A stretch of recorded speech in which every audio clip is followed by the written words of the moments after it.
Ercole Spada est à l'origine d'un grand nombre de classiques, mais aucune n'est plus mémorable que son tout premier design pour Zagato, peu après son arrivée dans la firme italienne en 1960, l'Aston Martin DB4 GT Zagato. À seulement 23 ans, il est né le 26 juillet 1937, Spada a conçu l'une des plus belles voitures jamais créées. Elle était tout ce que la DB4 standard n'était pas, sexy, agressive, petite et légère, mais néanmoins musclée.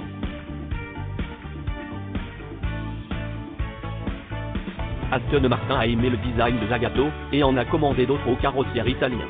Au total, 19 voitures ont été fabriquées, dont certaines ont pris le chemin des circuits, devenant une vraie menace pour la Ferrari 250 GT. La réputation de Zagato a été transformée par la GTZ DB4. D'autres constructeurs, dont Tosca, Alfa Romeo et Lancia, se sont tournés vers Zagato. Et le jeune Spada a signé une série de sportives, au rang desquelles les Alfa Romeo TZ1 et TZ2.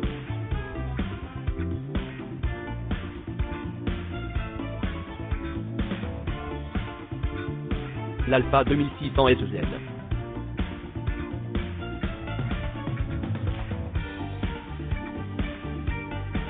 Et l'extraordinaire Giulietta SZ.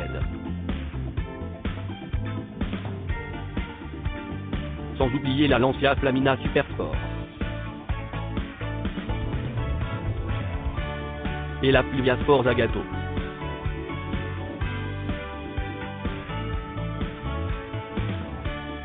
Toutes ces voitures, ainsi qu'une douzaine de concepts, exemplaires uniques et commandes spéciales, ont été conçues par Spada, des machines étonnantes, typiquement Zagato, mais parées des repères traditionnels de la marque mère. En 1970, Spada quitte Zagato pour rejoindre le centre de design de Ford Europe à Turin, où il travaille sur des propositions pour les Ford Tonu, Granada, Capri et Fiesta. Il a également été à l'origine de la Ford GT70, une voiture de rallye mornée. En 1973, il rejoint la filiale Ford de Ghia, où il travaille sur plusieurs projets pour la firme américaine, notamment la Mustang de la fin des années 1970.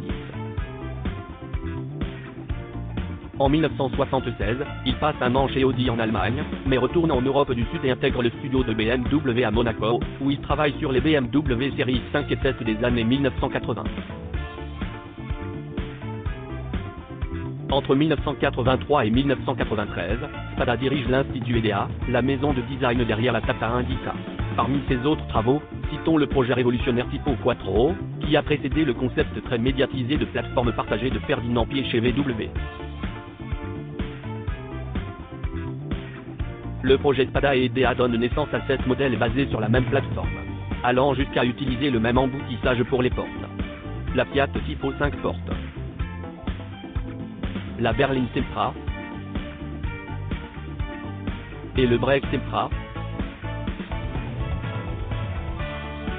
la Lancia Delta 2 5 portes, la berline Lancia Dedra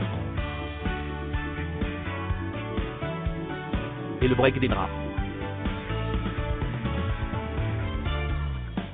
et la berline Alfa Romeo 155. Les sections avant et arrière des 7 voitures étaient si différentes que seuls les initiés du secteur savaient que, sous la carrosserie, ces voitures étaient des clones. Durant son passage à l'EDA, Spada travaille également sur le design d'un pouce-pouce pour Bajaj, mais l'engin monocoque à 3 roues ne verra jamais le jour, car Bajaj préférera continuer à produire leur. À partir de 1993, Spada travaille en tant qu'indépendant, en proposant des designs pour des marques comme Alfa Romeo, Ferrari, Fiat, Mercedes, Nissan, Toyota, Isuzu, BMW, General Motors et Kia. Il dessine également une proposition Zagato pour Ferrari, la FZ93, et une voiture de sport biplace à moteur central pour tenter de faire renaître la marque Oscar. Malheureusement, le superbe Dromos d'Oscar est au stade de prototype unique en son genre. En 2004, Ercole Spada, avec son fils Paolo, designer de profession, le directeur Domiliano Boschi et le designer Roge Sexto-Kolovski, lancent un nouveau studio de design, Spada Concept. Leur premier projet est la Koda Tronca, la version 21e siècle de l'Alfa TZ1 et TZ2. Spada Concept a depuis travaillé sur de nombreux autres projets, notamment une gamme de motos haute performance pour Motomorini, une marque italienne qui a connu un véritable renouveau.